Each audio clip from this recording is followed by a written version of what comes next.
Bonjour. Bouddha et pas mal d'autres disaient: la seule chose qui ne change pas sur Terre, c'est le changement, c'est l'impermanence, l'existence du changement. Et on a beau le savoir, plein de parties de nous le vivent très très mal, parce qu'on est hyper habitué, conditionné à chercher la sécurité à l'extérieur.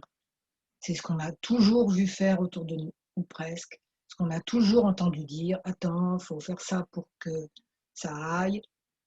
C'est aussi chercher la sécurité, même dans les actions, chez les gens, dans les événements.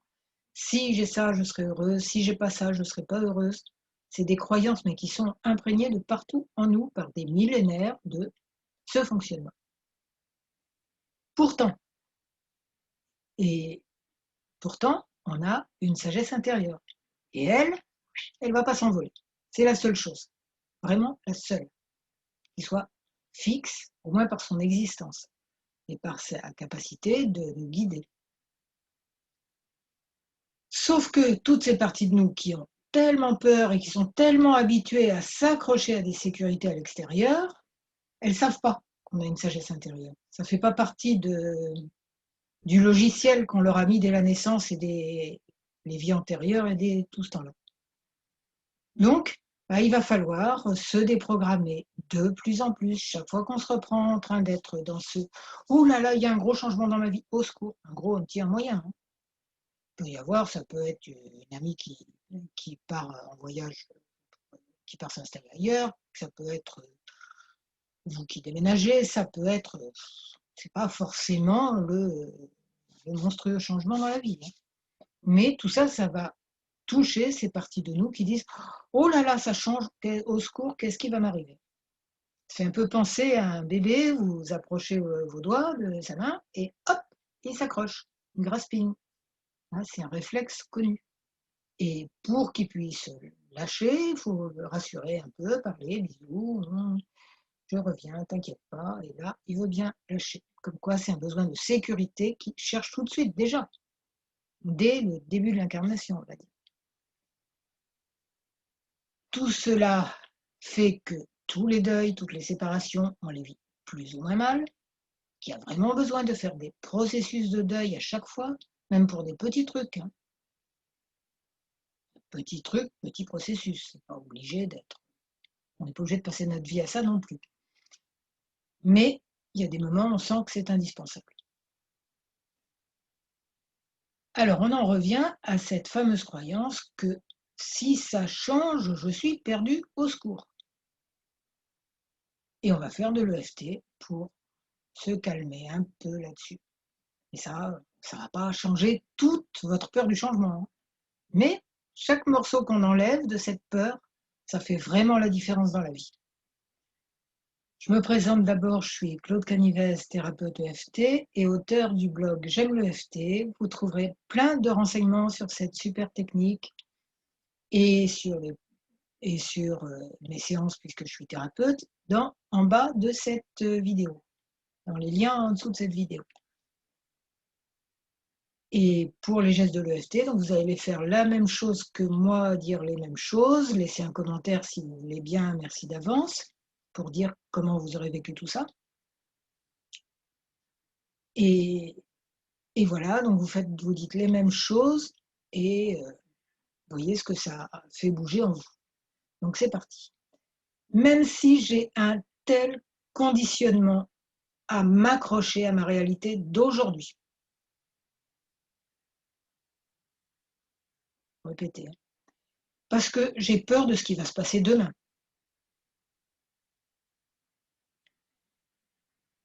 J'ai conscience que c'est juste un conditionnement à avoir peur de l'avenir, à m'interdire d'être autonome, ça touche ça aussi, que c'est juste un conditionnement. Et que je peux m'appuyer sur ma sagesse intérieure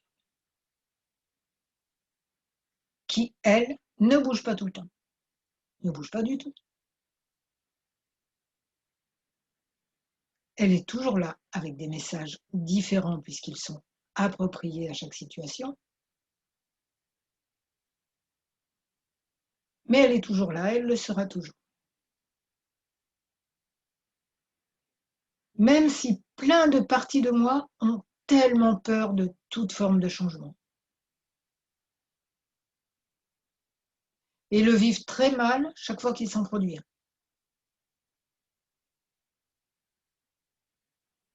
Je peux consoler toutes ces parties de moi, leur envoyer plein d'amour et imaginer que mon approche des changements devienne de plus en plus paisible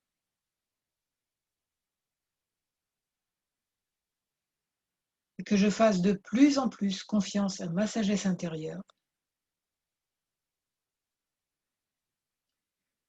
pour me faire vivre de plus en plus de bonheur, d'enthousiasme. Le mot enthousiasme vient de théos, Dieu,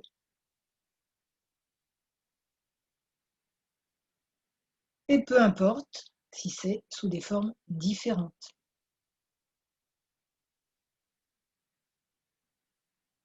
Je m'imprègne de l'idée que la forme peut changer, mais la joie d'exister peut toujours être là.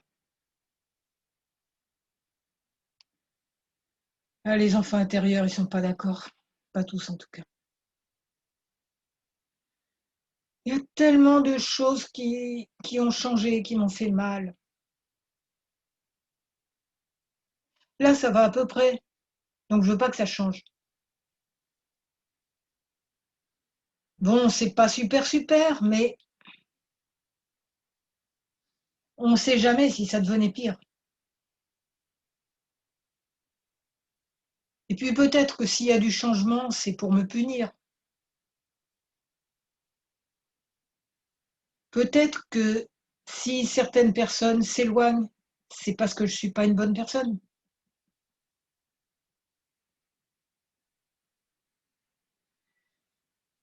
Si c'est qu'elles m'abandonnent, c'est que je ne suis pas valable.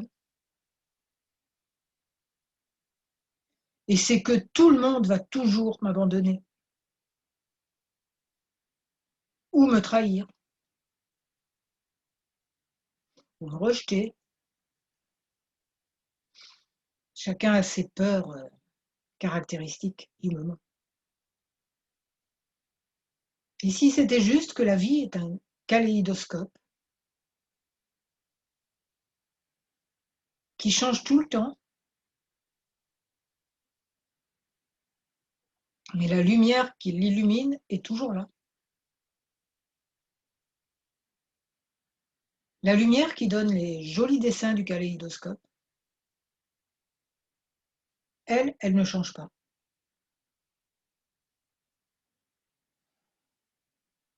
Et si au lieu de m'attacher aux formes du kaléidoscope, je m'attachais seulement à cette lumière,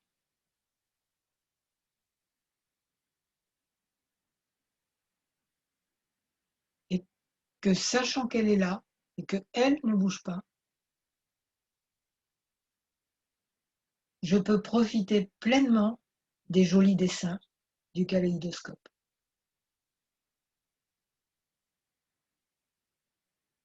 J'ai peur de perdre telle ou telle personne. Ok, je peux les perdre au niveau physique,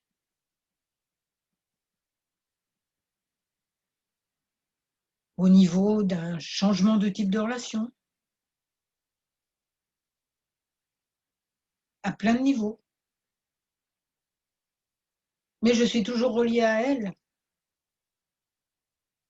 au niveau du meilleur de nous-mêmes. Je peux perdre tel objet, ma maison, ma voiture,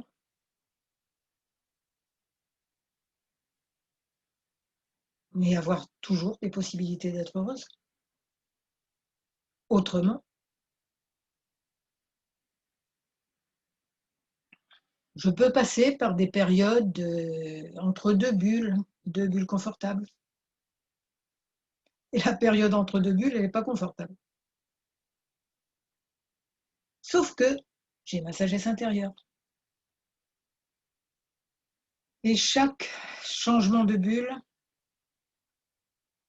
c'est un moment de m'y raccrocher plus que jamais à ma sagesse intérieure.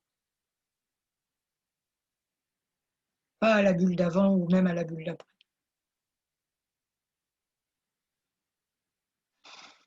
J'ai une sagesse intérieure. Nous en avons tous. Et le problème, c'est qu'on n'y pense pas beaucoup. C'est là le problème, qu'on ne la ressent pas beaucoup. Parce qu'on est toujours en train de courir d'une bêtise à une autre, en croyant qu'elle nous apportera le bonheur. Même si elle contribue à notre bonheur. Et c'est la forme du kaléidoscope, du dessin du kaléidoscope qui est jolie à ce moment-là. Et elle n'est jolie que parce qu'il y a cette lumière. Alors, je décide de doubler mon temps d'imprégnation de cette lumière. De doubler mon temps d'imprégnation de ma sagesse intérieure. Peut-être de passer de quelques secondes par jour à peut-être même quelques minutes. Ou plus, c'est juste une image. Mais de m'en imprégner de plus en plus. Parce que c'est la seule valeur sûre.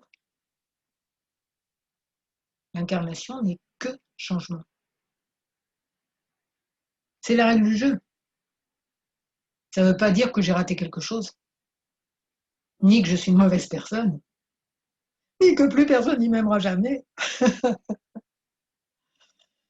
ni que je ne pourrai plus jamais être heureuse. Rien de tout ça. Nous avons tous une sagesse intérieure. Je choisis d'imprégner chaque cellule de mon corps et de tous mes corps de cette lumière, de lumière blanche qui symbolise cette sagesse intérieure. Je vois cette lumière en moi, autour de moi. Elle m'imprègne complètement, de plus en plus.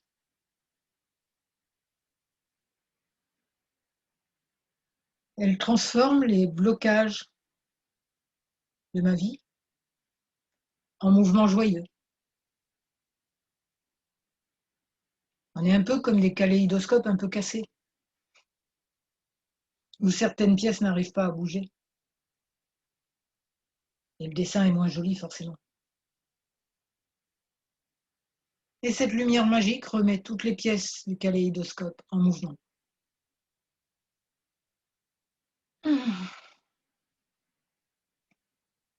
Pour qu'il puisse être éclairé de cette lumière fantastique. Et les pièces de mon kaléidoscope se remettent en mouvement léger et joyeux pour mon plus grand bien et pour le plus grand bien de tous. Voilà, bon plaisir à regarder le kaléidoscope de votre vie, qu'il soit de plus en plus joyeux, lumineux, joli.